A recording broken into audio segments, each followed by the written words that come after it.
Welcome, ladies and gentlemen, to the heart of Florida and one of the most is the venue to round one of the IndyNXT iRacing series, brought to you live right here on the Velocity online racing channel. Under the baking sun and over those brutal bone-rattling concrete slabs of a former World War II airbase, a new cohort of drivers stand poised and ready to get their campaign off to the best start possible. This is where bravery is tested, suspension components beg for mercy, and talent rises above those famous bumps. We've got 20 laps or 74.8 miles ahead of us this evening of raw, relentless challenge. Turn 1 will funnel them into well over at 160 miles an hour.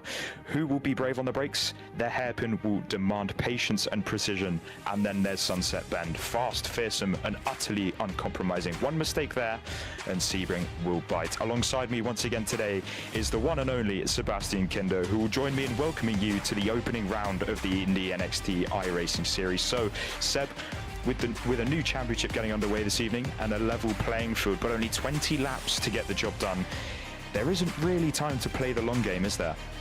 Fast and furious, just like I always like it.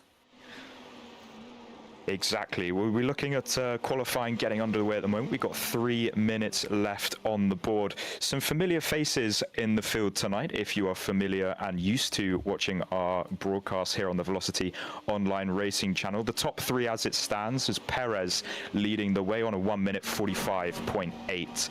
Well clear of the number 4 in second place, 46.5 for him. So Perez looks like it's going to be one to beat as we ride on board here with the number 8 Aman Lau, just coming out of the first section of complex. Now this is the overtaking opportunity of the night, in all honesty, down into the hairpin here just at the start of the second sector. You want to get it nice and slowed down, second gear, get a little bit twitchy on the exit there for Mr. Aman Lal. Hopefully that won't hinder his lap a little bit too much. But while we're watching this qualifying lap get underway, I just want to point out a very early sponsor reading for tonight, which is iCoaching.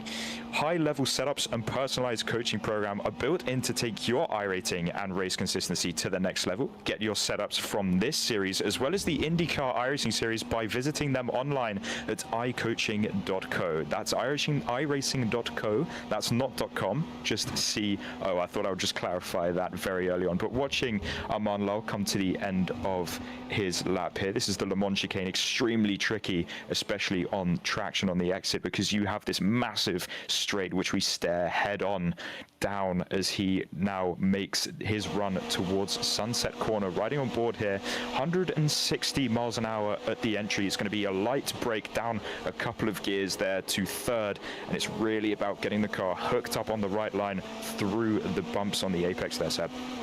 Yeah, and as we noticed through the whole live, this car is actually very playful on the throttle. Like we see Aman just got twitchy in every corner, so that's what makes this car so fun. And the track is also really is one of the best track we have in the world. So it's only good pleasure for the drive tonight. Yeah, it still looks like Perez in the number 1 car is going to be the guy to beat, especially here in qualifying, although that did look like a rather tidy lap from Aman Lal there, who currently joins him on the first row of the grid, but a 46.3 with Perez almost, almost a 3/4 of a second. Yeah, 0.8, 3/4 of a second ahead of the rest of the field. He's going to be one to watch tonight. Oh yeah, I mean, if you're already having this much margin in qualifying, yeah, he may get away in this race unless someone can find a bit of pace during the race. This is Rafael Lippi on your screen. He currently sits in the top 5 on a 1 minute 46.9. And I believe that is a Lion GP Academy livery, so that's the first of the Lion GP Academy drivers we're going to be seeing here tonight. Keep a watch on him. Could be interesting to see him make some progress here. But to give you a rundown of the top 10, this is with 10 seconds to go, so I doubt this will change much from here on out. So we've got Perez, Lal, Dalton, Troppi, Lippi, do excuse me if I get some of these names wrong, by the way, Drakia, Shirakawa, Eftink, and Little. But that will be the end of qualifying here at round 1 at Sebring. which means it's going to be the first of many rounds here. Seb, would you like us to take us through the schedule? Of course, this schedule is actually quite good. So tonight we're at Sebring, and normally this schedule normally follows the real life schedule of the IndyNXT series, but St. Petersburg only comes in 2 weeks. So instead, tonight we're at Sebring. Next week we'll be on the 1 mile track of Phoenix International Raceway. 2 weeks we will be at St. Petersburg instead of Arlington. After that, we'll be at Barber, Long Beach, the street course, one of the best courses in the US, the road course of the Indianapolis Motor Speedway, and around 7, normally it should be Detroit downtown, but it's not on iRacing yet, so we'll be going to Belle. I don't think there's any loss here. The Oval of Gateway will be following this street course. And then for the second part of the season, we'll go to the Spa-Francorchamps of IndyCar, which will be Road America. Mid-Ohio, the Hungaroring of the US, will be following this round. Then we go to the track of Nashville Superspeedway, followed by Portland. And then, since we don't have Toronto on iRacing, we'll be going to Montreal. And this will be followed by the placeholder for the Washington Street Course, which will be the Chicago Street Circuit. And then we'll be ending this championship with the 1 mile legendary track, Milwaukee Mile and Laguna Seca. So, a very entertaining and action-packed calendar coming your way very, very shortly with the first race this evening at Sebring. Drivers are lining up on the grid for what is going to be a full caution lap or pace lap, so to say. So drivers will get a good chance to warm their tires, which means that hopefully we won't have as much lap 1, turn 1 tire shenanigans with temperatures not being quite up there. But I'll take you through the starting grid as they get underway. So Ivan Perez from Spain starts the first race of the season from the front with Aman Lal from the UK alongside. Row number 2, David Dalton from the US alongside Johannes Trope from Germany. Those two separated by mere margins. Rafael Lippi and Dan Drakea in row number 3 from Romania and Brazil, respectively. Yuki Shirakawa is on row number 4 alongside Rodan Eftink, another familiar face to the Velocity online racing channel. Row number 5, William Little and Leonel Fernandez from Portugal and the United States. Starting from row number 6, Federico Correa from Portugal on a 1 minute 47.8. Alongside him on row number 6 joins him Luca Monroe.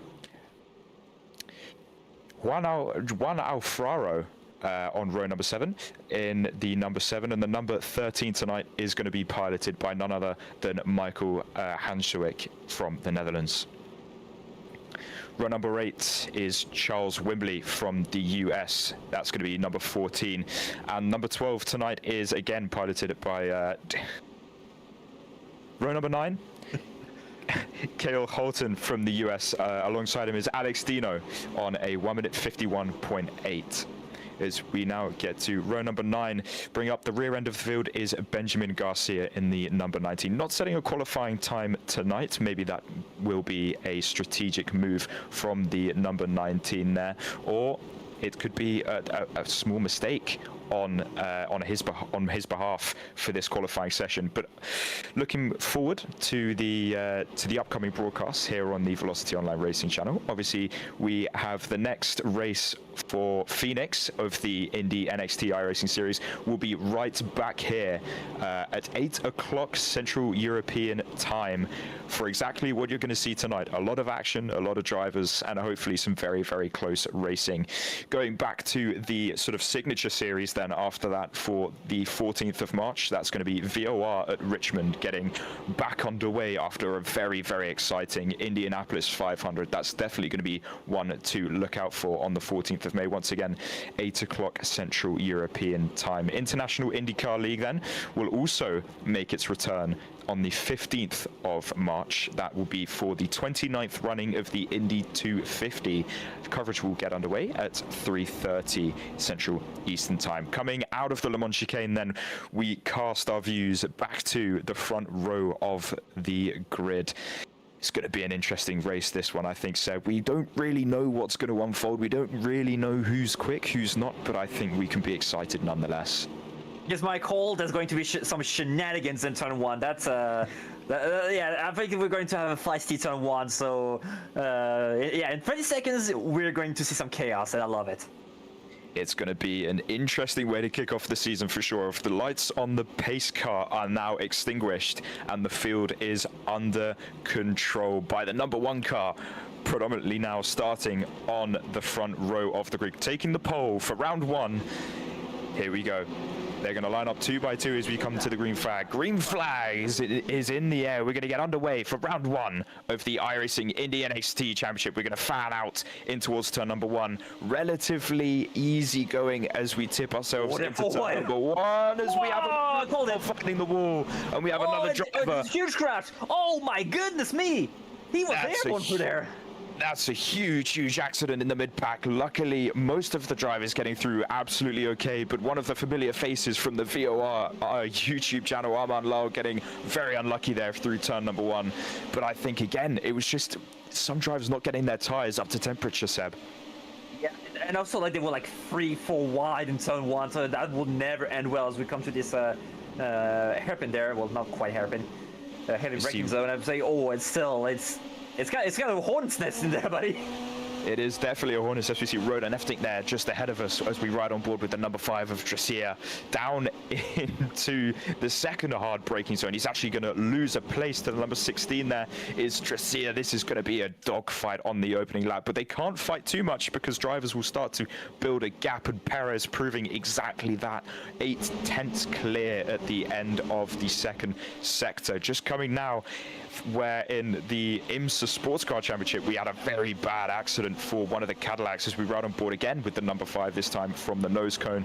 He looks like he's definitely been in the thick of the action there. Yeah, also shout out to his paint scheme, the Target from the 90s. I love some retro paint scheme. Also saw that we have a pencil racing scheme there, as we saw like already quite a few 3-4 cars already in the pits.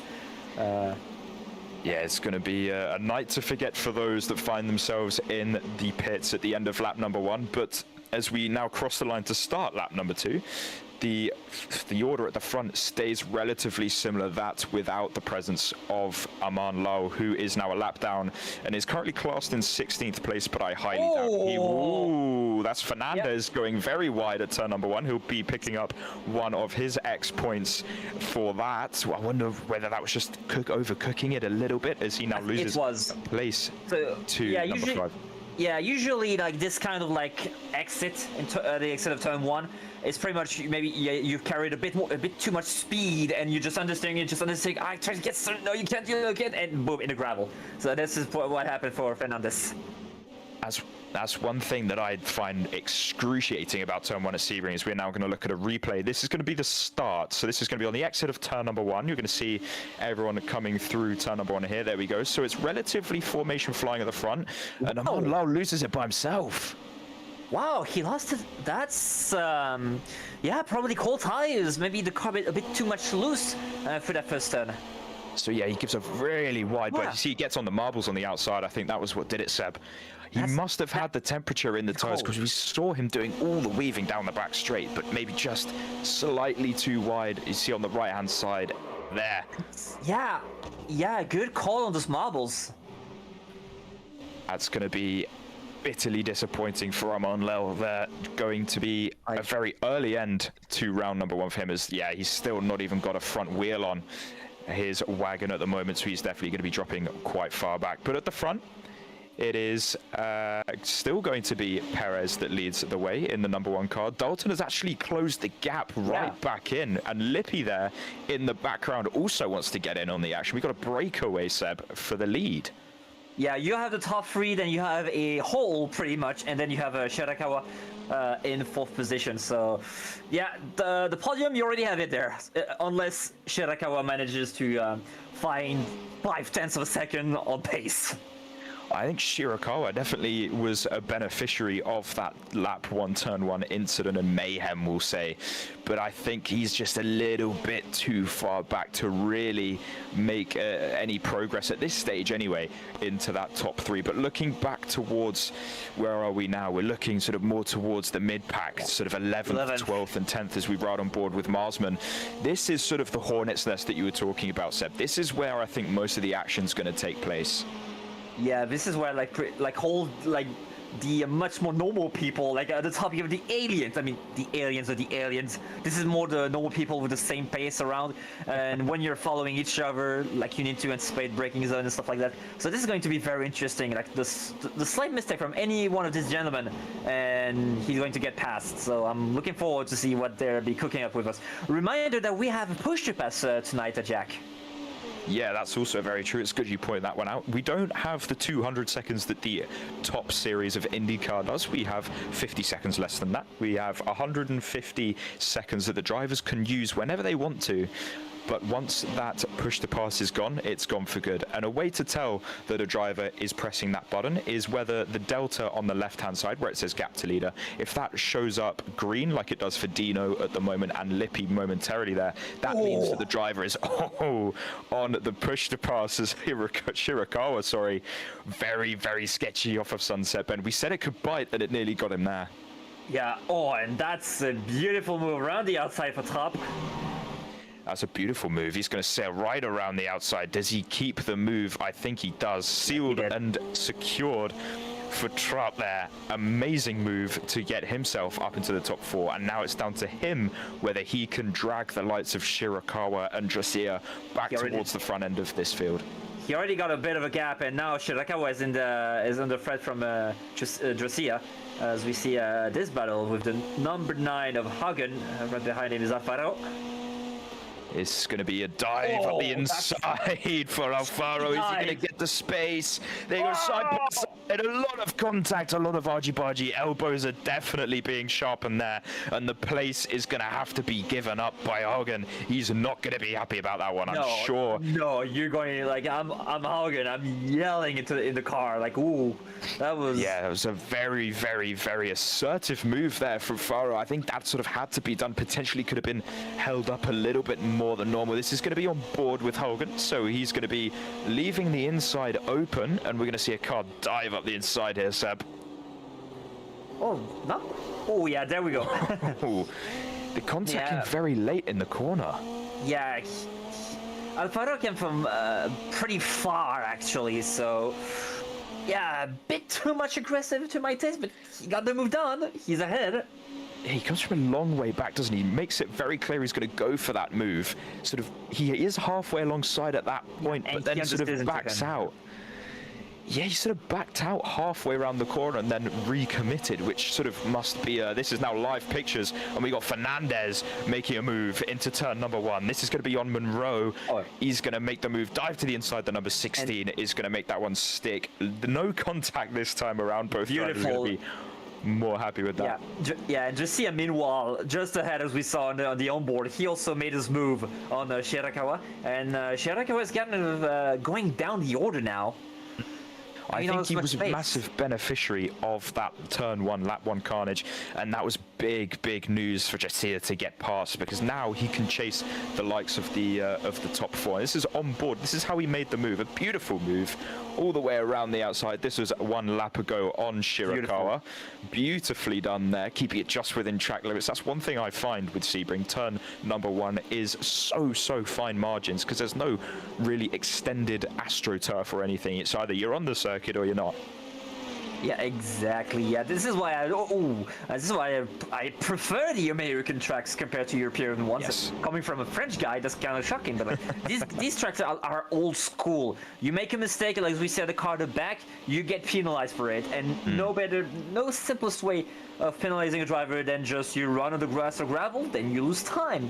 You even lose control, and that's the best way. That's the best way you do it on road courses. This is a real driver's circuit. I completely agree with you. And you have some drivers that really suit this circuit than others. When I've raced here on my road course and sports car background, you have 2 or 3 drivers that will only really sort of turn up to a race series or an official series like this tonight when it goes to Sebring. And I like to call those the Sebring specialists or the Sebring goblins, whichever way, how mean I'm feeling on that certain day. And it's exactly like you say, this track, like every circuit on iRacing, has its very own characteristics, and for some reason it just really clicks with others and not so much with some. Yeah, it does. For example, I really love like the Road Americas, the Watkins Glen and stuff like that. Although I hate Barcelona, I hate how it flows. And yeah, you have this kind of tracks for everyone. You have also some super specialists. The Nordschleife is full of specialists, and as I did look, also we saw on the graphics the push-to-pass amount, and we saw Dalton already using third. Meanwhile, Perez barely uses push-to-pass, so that's going to be very interesting. And yeah, this is getting spicy here, Jack. It's going to be interesting, definitely at the front, where you have Dalton, who's used a lot of his push-to-pass to really close that gap and keep with Perez. But Perez just sort of is keeping it at arm's length at the moment. Still 7/10 back as look at the timing tower. Dalton again dipping into that push-to-pass. And he's led all 5 laps today. Ivan Machado Perez, he's really sort of laid his plans out for quite a dominant performance as we're just over the 1/4 mark, heading towards halfway. The front 2 have sort of built a gap to Lippi behind. I really don't think that he's got the pace at the moment to really catch back up, don't you think? No, right now it's a duel between Perez and Dalton, as we see number 16 of Fernandez. Oh, this is going to be a move potentially into Sunset Bend. We've got Fernandez in the number 16 Shirakawa hard onto push to pass. You can see there, just getting on slightly earlier than Fernandez, being able to open up that gap, and that really saved him. Oh, that's ballsy, Fernandez. All the way around the outside. Is he going to make it work? He's going to have a look. Is Fernandez, but he's not going to make it work. But he'll have to run. He'll have to run, Jack. And which way will go? Inside or outside? Probably more inside.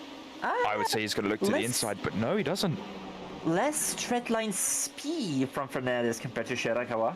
He's going to look to fight another day, and that another day might be into turn number 3. No, it's going to be. He really knows that he needs to get on with this. There's Lionel Fernandez, Shirakawa in front, really not on the pace at the moment. I hate to say that, Yuki, but you need to get your skates on, buddy. You've got 1, 2, 3 cars almost stacked up behind you, and Fernandez might end up needing to make a complete dive bomb like we saw earlier. He actually makes a little bit of a mistake and loses the place.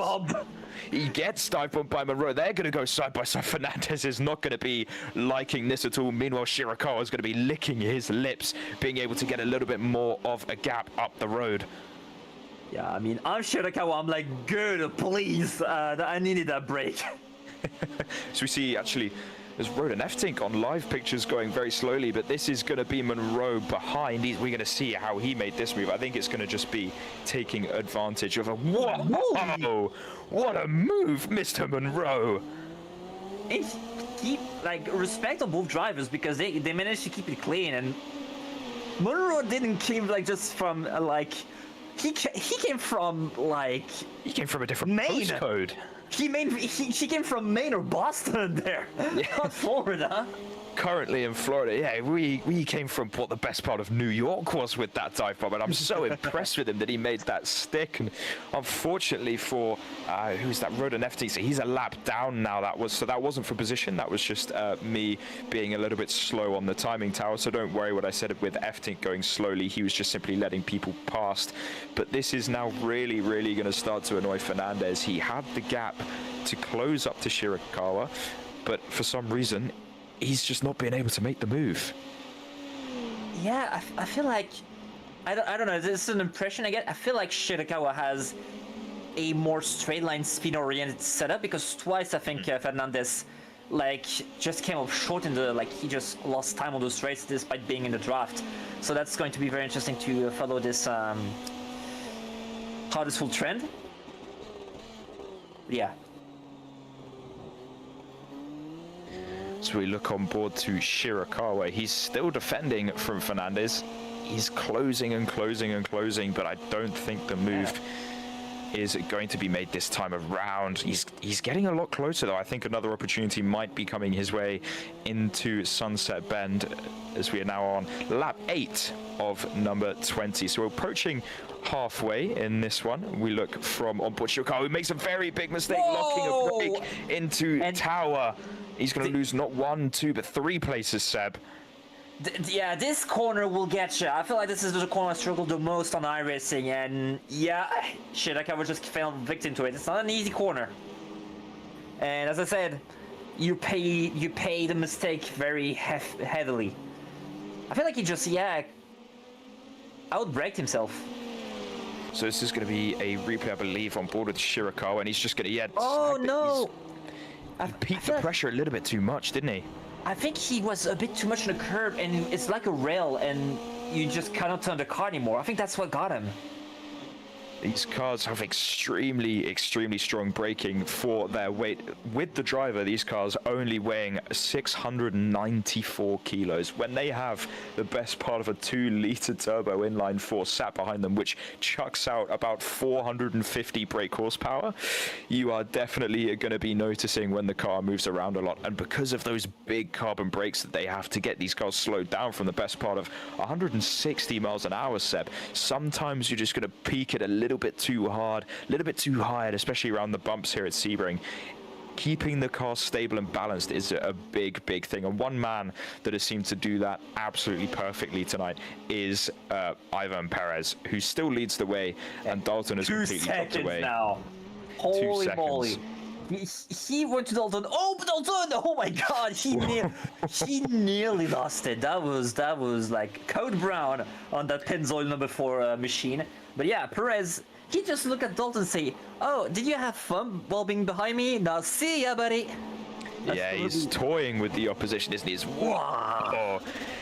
Just dipping one tyre onto the gravel, and that's the tyre that's going to be taking all the load from the exit of the corner while still having the cornering forces going through the left-hand side. And as we ride on board with Dalton, you get a really good view for what the drivers can see here. Lovely clips the apex, but just runs the car a little bit too wide. You can't even really see the exit curb there from the helmet cam of Dalton, and ever so slightly getting a little bit too sideways, I think, than what he would have liked. Almost 180 degrees of opposite lock to catch that one. Indeed.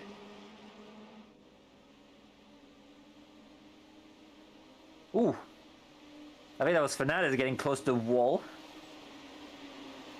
Getting ever so close to the wall here, with drivers trying to perfect what they can make do with their Dallara IL-15. Setup is a big work in this industry, and some may have dialed it more than others tonight, but a way that you can help get your setups up to scratch is by today's sponsor, which is iCoaching.co. iCoaching's high-level setups and personalized coaching programs are built to take your iRating and race consistency to the next level. Get your setups for this series, being the IndyNXT and the iRacing series, by visiting them online at iCoaching.co. And to be honest with you, Seb, I would much rather have an iCoaching.co set up on tonight than trying to build one myself. I personally don't know too much in terms of setups with these cars, as Mavro seems to be struggling there with the front end not biting into the tarmac. Maybe he's not running one of iCoaching setups tonight, but I reckon I would much rather have one on than not.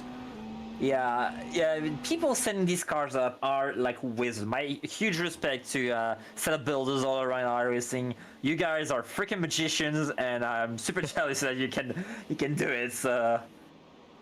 It's not something that can easily be done either. I mean, no. The main thing that I drive on this service is the GT3 cars, and I can just about make a setup that will work for a 40-minute race. But the guys that can make it work for the top levels of iRacing, such as the iRacing IndyNXT series, like the iRacing Indy car series by Thrustmaster, they put hours and hours and hours into car setup to make it work and to make it be the most perfect, optimized setup it can be for that circuit. As we see a move here from Dino, this is going to be for 12th place. He goes ahead of Hogan, who has dropped back last time we checked up on how Haugen was going on in the number 9 car, and he's actually losing a lot of time to Dino in front already, and it's only been about 10 seconds since he's made that move, so potentially a little bit of damage there on the number 9. You read my mind like it was an open book, because that's what exactly I was going to say. Like, maybe he got some damage. Actually, Alfaro now 30 seconds behind Haugen, so probably some issues for the number 7 car. Yeah, it's going to be. It's. I wonder what that is. Could it be a little bit of wheel damage potentially from some side-to-side contact with the move that was made earlier on? Maybe hindering some straight line speed, causing some tire overheating. And once I've noticed, this is the same across all of iRacing's physics model. Once you sort of get the surface temperature out of its optimal operating window, it's very, very difficult to gain it back and really get it back under control, as I'm seeing cars all over the place wiggling and squirming as they get on the loud pedal. But it's something that you definitely need to get a hold of on iRacing as a whole. Yeah, exactly. Meanwhile, we have Jasia still hunting Trop. It's been a while since he's been on the rear diffuser of the number 6 car. Yes, it looks like it's going to be the closest battle on circuit, as do carry on, Seb, but it seems to be that you can get close, but not quite close enough. As they say, catching is one thing, overtaking is a different beast. I think that is becoming the name of the game tonight, as we just crossed the halfway point in this race. 9 laps to go. Perez still leads the way, best part of 3 seconds from Dalton in the number 4. Then it's a little bit more of a lonely race for Lippi in the final of our podium places in the number 2 car, but then it's the big battle that we've been focusing on for the most part, which is Trop versus Dracia for 4th and, well, best of the rest, I think it's going to be, as these two have been almost glued to each other. Johannes Trappe has kept his own strong in 4th place, whereas Dan Dracia started 6th and is now 5th, courtesy of Armand Lal's very unfortunate early exit. Meanwhile, now looking at live pictures, it sort of still seems to be a big thing of just following in line, waiting for a mistake. We've still got 9 laps to go. You know, we're just over halfway. Yeah, and this track is also very brutal and physical. So it's an endurance race. Even though it's only 40 minutes, it still is a bit draining driving these cars around this track. Mind the bumps, and it's not an easy track. So again, my respect goes all to these guys. These guys are really good. Yeah, there's no ABS, there's no traction control. This is pure driver and pedal management, I like to call it. They have massive turbos, these IL-15s, as we're actually going to see a move between Monroe and Fernandez. This has been a long time coming. Monroe's going to look to the inside into Sunset Bend. He's going to make the move done before they actually really get the corner over and done with. It's going to be very simple, very textbook, and absolutely beautiful, Seb, for Monroe, who's now going to try and break the draft in towards turn number 1. Fernandez, I don't think he's done with it, though. Yeah, Sunset is a track where you throw yourself in there, and overtaking someone like that takes a big amount of something in between the legs. Not saying it outright, but you know what I mean. But Fernandez, he has not backed down. He has not surrendered yet. So let's see if he can mount a counterattack. As James Hunt once said, it takes big balls to do stuff at race circuits in single-seaters, and Fernandez, I think, is going to get a lovely dose of slipstream. Monroe's going to preempt the defensive move to the inside line towards the hairpin. He's going to try it around the outside. He's not going to get any sort of overlap, just trying to put Monroe off, trying to get a good run, exactly, trying to put him off, trying to make a little mistake, force an error, because Monroe is sort of a de facto leader of this train. He's sort of 4 seconds behind who's that in front, Dracia, who's got his own problems in trying to pass Trop in front. As we look at that battle, still line astern, but this is going to be very close for Fernandez. Still close, but you need to keep it close, because if you settle behind someone, maybe you're going to lose a bit of pace and you're going to see him get away more away. I feel like, yeah, if I'm in Fernandez's shoes, I want to get back ahead as soon as possible. Don't want to be in the dirty air. He's going to back off and try and get the exit, I think, again here through the Le Mans chicane is Fernandez. Monroe's going to really not be able to carry the throttle through the final part as we get the live telemetry from Leonel Fernandez. Started in, currently is in 7th place, full throttle, pedal to the metal. It's going to be 160 plus miles an hour with a healthy dose of slipstream towards Sunset Bend. And it's such a strange corner, this, Seb, isn't it? Because there's not really track limits. You see drivers using way past the white line as the racing line. It's almost track limits is a social construct there. Track limits? What track limits? Welcome to America. If it is concrete, asphalt, or whatever, you can run on it. If there's gravel, you cannot run on it. Welcome to America. Yeah, exactly. That's one thing that I do like about these American circuits on iRacing. They're a lot less picky, I'll say, about track limits. When you look at it as a European counterpart, you look at places like Imola, especially on the iRacing service, you really don't get away with too much in terms of track limits there. As we look from behind, look back at Fernandez from Monroe's T-cam, and you just get a sense of urgency and frustration from the number 16. He gets another really good run. He's close, but he's going to go to the outside. It's not really going to work unless he could be really brave on the brakes. Although Monroe is going to be fully set up for what's coming, so let's see what Fernandez do. Although overtaking out toe is not something I would recommend. Yeah, Fernandez can get off the corner so much better than Monroe in front. It is absolutely incredible to watch. We're going to ride on board here with Fernandez in the number 16, trying to find his way past Monroe again. And last time we went to this part of the circuit, he sort of focused on the exit more than the entry. He sort of stays a little bit more intact with Monroe, sort of follows his line, missing the apex ever so slightly, gets a really good run out of the final part. Monroe misses the apex a little bit, but they're both going to be on the push to pass. Monroe has more to dispose than Fernandez. He's going to sit in the slipstream, and he's going to line this one up for another time. Exactly, as we see this, maybe a little replay. Oh, here. What Who happened? is this? Oh! So this is Dino. What is going on here? He's going to let the other driver past in number 18, and we're going to get another replay. This is going to be the fight for P4. So this is going to be Dracia and Trop. Seb, take us through this. All right, so in the slipstreams, he's probably going to... Oh, no, he's going to do the same way as our other buddies tried earlier. He's going to try it around the outside, but he's going to make it stick in the number 5. Absolutely fantastic move. Incredible late brakes and bravery and commitment on that brake pedal to really get the move done, and really you can't complain with that. Trops is going to be caught with his pants down almost. He's going to be fuming with that one as we look back at live pictures.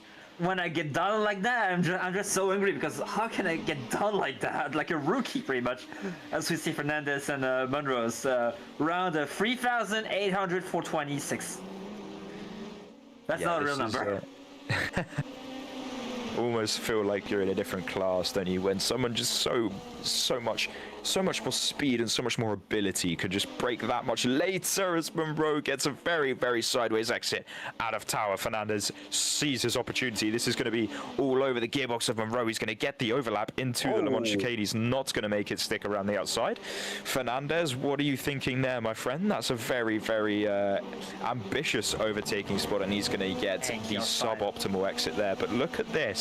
Look who's behind them.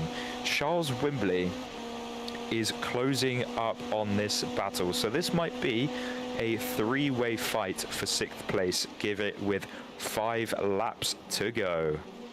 A triple threat match for 6th place. That's going to be very interesting. Let's get ready to rumble. We'll see how much action actually kicks off here, because if everything goes their way, Shirakawa might actually get a say in the final result of who gets 6th place. But it looks like Fernandez is sort of holding maybe 10% back on the aggression scale. Maybe once we get to 3 or 2 laps to go, that might change. But Monroe is struggling with those rear tires, but someone that's definitely not struggling with those rear tires is Perez, as he sets a fastest lap of the race. That's going to be a 146.8. Almost 4/10 quicker than the man in 2nd place that time around, Seb. But it seems to be tire management, doesn't it? Yeah, and Yeah, yeah, he was ahead of everyone, so he has been in clean air for as long as possible, as we see Fernandez trying the same move he did last lap. It doesn't quite work out. He needs to be more side by side with his enemy there. Yeah, Monroe's done a very good job to keep it under control. Oh, that's not a... Oh. Oh, he's gone wide. Monroe's gone wide, so it's going to be 2 laps in a row. And now look at Whibley. He's going to have a say in this. Whibley's going to go to the outside. It's going to be around the outside for the American. Can he make it stick into the Le Mans chicane? The number 14. He's going to go for it, the pink and black car. It's going to be side by side. He's still got a nose in. No, he hasn't. Monroe keeps the place through and against all odds. And Fernandez sort of goes, what's happened there? I've gone from second in the queue to the back. I mean, Fernandez, as we see, Josiah got overtaken by Trump too. Yeah, Fernandez shouldn't have gone for like a look down the inside of Tower, but like he's trying to fix up his mistake. Wow. Yeah, Fernandez. Good dive. Fernandez is... Oh, big slide for Fernandez, trying to make the move on Charles Whibley. And here's Shirakawa. We said 1 lap ago, Shirakawa might get a say in this, and he now makes the move up into the third place of this train. And we watch Fernandez. Does he just try and keep it? Yeah, he keeps it too tight. He keeps it too tight off the corner, and the massive step of oversteer for the number 16. Yeah. That's cost him so dearly. Yeah, he still has some angle in the wheel, and he was very heavy on the throttle, so that explains why he got a bit sideways. And Josiah now has to do all over. Whoa! Oh, we were in the gearbox. We got a fantastic view, didn't we, of Trob's gearbox there in the hairpin, as the fight for what is now P6 is making their way to the hairpin. But this is going to be side by side. Seb, take us through this one. Yeah, he tried to do the same move he did earlier, but this time Trav was a bit more ahead, so he has got to settle in the grass. Ooh. That's an X. And yeah, not looking at the inside of the tower, and yeah, that was spicy. That was spicy. He tried to do a switchback move. He had a look, didn't he? Yeah, he just had a slight twitch there as we joined the onboard, still fighting the steering wheel. This part, like the car is like there's no traction there. Like whether you're driving a prototype or an Indy car, like this is a tricky part. This part of the track. It seems to be that no matter what car you drive through there, because it's such a heavy acceleration zone and you're still going so hard to the left-hand side, the car breaks away and gets loose so easily. And Fernandez has now actually lost the place to Shirakawa again, so he's going to need to really get on with things as we approach 2 laps to go. This is the fight for 4th place. The top 3 seem to be rather cemented, but this could kick off in the next 3 laps. What do you think? I mean, expect some dive bombs, some switchbacks, some carbon confetti, and some tears of sadness. So we're looking at briefly at the top 3. So this is Dalton in the number 4, reasonably relaxed sort of second half of the race for him. He's realised that the win potentially could not be on the hands of himself as long as Perez doesn't make a mistake, but he might ever so slightly be under threat from Lippi in the background. You'll see him in the mirrors and you'll consider, okay, one mistake and he'll be right there again, ready to pounce. But I think if he can just get it to the end, he only really needs to nurse the car home to the finish now to secure that silver medal spot in this one this evening. As we look back towards the fight for P6, it seems to be first, second and third, a fight for P4, and then everyone else is fighting for P6. Exactly. Yeah. Like this little hornet's nest of 2 battles, 2 duels, and first one to blink will lose.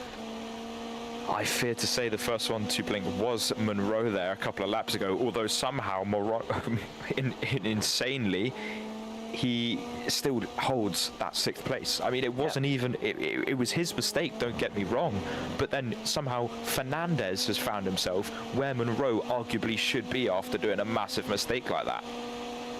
I would say, like, I would say Fernandez actually made the biggest mistake by trying to have a look down the inside of tower. That's not a place where you usually overtake, and look where that's costed him. Like, he's now at the back of Shirakawa, and it's a sideways from Shirakawa. Lucy, that car is playful. 2 laps to go, buddy.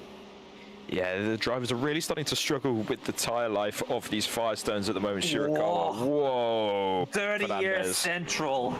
Fernandez almost having to bail out of that one, expecting Shirakawa to carry way more minimum speed at the apex of turn number 1, which is almost an art form in itself at Sebring. You can't actually see the exit of the corner when you're sat low down in these IndyNXT cars, just because of A, how low they are, and B, they have a massive, well, turn 1 has a big concrete wall that rises the best part of 1.5 meters up from the ground, so you can't actually see the exit of the corner till you're past the apex, and let alone you can't see the apex when you turn into the corner. Yeah, exactly. So then, this is Fernandez in the number 16. His afternoon or evening has come sort of on a bit of a downhill slope. Can he get past Shirakawa? It's going to be into tower. Will he make the dive? Oh, Fernandez! Fernandez, that's pure frustration there from the number 16. He was expecting Shirakawa in front to just break that a little bit later, but unfortunately contact was made. We're going to get a short replay of this. Like, both of them were middle of the track. Like, what are we doing in the middle of the track and coming into tower? We'll see how late Shirakawa moves, because it could be sort of the blame in his court a little bit. Shirakawa in front, we're on board with Fernandez, and he stays to the inside, and no, that's... I think Fernandez was expecting Shirakawa to just break a little bit later. I think that was more a misunderstanding than anything. How did the front wing of Fernandez stay on this car? That's a question for another time. That's one of life's many mysteries, as now we look at a mystery that all the other drivers will be wondering how he's managed to come away with such a dominant performance in round 1 of the IndyNXT iRacing series. You're looking at Ivan Perez, who's looks set to be almost cementing a dominant force in his championship. You can see he's the only car on screen. No one is even within sight of this number 1 car. 11 seconds clear of Dalton in second place as he rounds the Le Mans chicane for the final time. It's going to be lights to flag. It's going to be the Grand Slam with the fastest lap of the race as well for Ivan Perez as he makes his way to the final time to Sunset Bend. It's going to be a new championship. It's going to be a new season and a new challenge, but one man has stepped up to the task with fantastic fashion. It's going to be Ivan Perez, who comes to the flag and takes the win in round 1 of the IndyNXT iRacing series. He's going to be proud of that one. He's going to have a fantastic start. My man was laying it on the slap. He just got the fastest slap. You saw he was super close to the wall. I respect that, Mr. Perez. Fastest lap on the last lap. Typical Formula 1 style. Ooh. That's Shirakawa again making a mistake in tower. Yeah. Oh, horrible day for the Japanese driver. His day started so well, and it's going to be... Oh, he just gets a little bit too aggressive on the throttle, a little bit too greedy on the right foot. Back kicks out over the horrible bumps that we have here at Sebring. And unfortunately, he's going to lose that place to Fernandez. Indeed. Now looking on board, so this is the cooldown lap, I believe. Yes, so this is the race leader. Fantastic performance from him, Seb. What do you think of that rather dominant performance from our race winner today? Alex Palou-like performance. That is, yeah. No, not really many other words to describe that as. Congratulations to him, and we will move forward with the race results of round 1 here at the IndyNXT series for round 1 at Sebring. So, Ivan Machado Perez will take the win in dominant fashion for round 1 ahead of David Dalton Jr. in second place, who gave him a run for his money in the first half of this race. Unfortunately, though, didn't manage to mount much of a challenge towards the end. Rafael Lippi will take third, a rather lonely race for him. Johannes Trope in fourth beats out Dan Dracia for fourth place in a battle that we kept tabs on all evening long. Luca Monroe then got away with an incredible mistake to get that sixth place, and a battle we followed all the way along with Charles Wimbley getting away with seventh and Marsman in eighth, with Leonel Fernandez coming home in ninth. Probably a result that he was not expecting with 3 laps to go. Yuki Shirakawa then rounds out the top 10. 11th goes the way of Benjamin Garcia with KL Hogan in 12th after some unfortunate early race contact. Juan Luis Alfaro in 13th place, and Alex Dino, Rodan Eftink, Aban Lau, William Little, Federico Zamora Correa, and Michael Hansuik are those of, I believe, non-finishers in round 1. So, what are we thinking looking towards the future races and the championship that's going to come our way, Seb? What seems to be a dominant performance, some fighting all the way through, and some fantastic action. Yeah, I mean, next week we're having the Phoenix International Raceway, an oval. This will be a different beast than this bumpy racetrack. And then we'll go to St. Petersburg, a street course. Then we'll have a run of Barber, Long Beach, and the road course at Indianapolis. 3 very different road courses. This will be a fun experience to be commentating. I'm glad to be commentating this with you, and also having Julian Knowlton in our headset, probably crying about the poor performance of his cars tonight. Yeah, it's going to be, it's for those that are familiar to the Velocity Online Racing channel. We had a couple of VOR cars in the field tonight, both of which coming away with not respective results considering their vast experience and talent, but looking for races to come. The broadcast schedule you saw there on the bottom right-hand side of the screen. But next time out, it's going to be Phoenix, and it's going to be a completely different kettle of fish. It's going to be the NASCAR Cup Series decider for round 2 of the iRacing IndyNXT series. Join us March 17th, live commentary from March 7th, sorry, not 17th. That's my bad eyes getting to me late on in the evening here in the UK. But live coverage will be from 8 p.m. Central Eastern Time, which will, I think, be a fantastic race. It will completely shake up the field because we're going from a bumpy road course to a much smoother surface, although it being one of the more tricky ovals to master, I think, Seb. Yep, this is going to be lovely, so I cannot wait for this one. Yeah, it's going to be extremely interesting. I know in the big sister Indy cars, it can be very difficult to pass around here, but I believe with slightly less aero, slightly less wash as well, we're going to see some very interesting racing next time out at Phoenix. Although, for the most part, it has been fantastic racing here at Sebring for round 1 of the iRacing IndyNXT series. I believe that is going to be all we have time for tonight, as we have some very eager drivers wanting to get off and enjoy the rest of their Saturday afternoon. So, as we said before, join us next week, March 7th, for round 2 at Phoenix Raceway. And as always, thank you so much for watching on the Velocity Online Racing channel. Join us next week for the fantastic coverage of the IndyNXT series at Phoenix. As always, alongside me, Sebastian Kinder, and on the board behind the scenes is Julian Altener, doing the business as usual. Thank you so much for joining us this evening, and hopefully see you next time. Goodbye.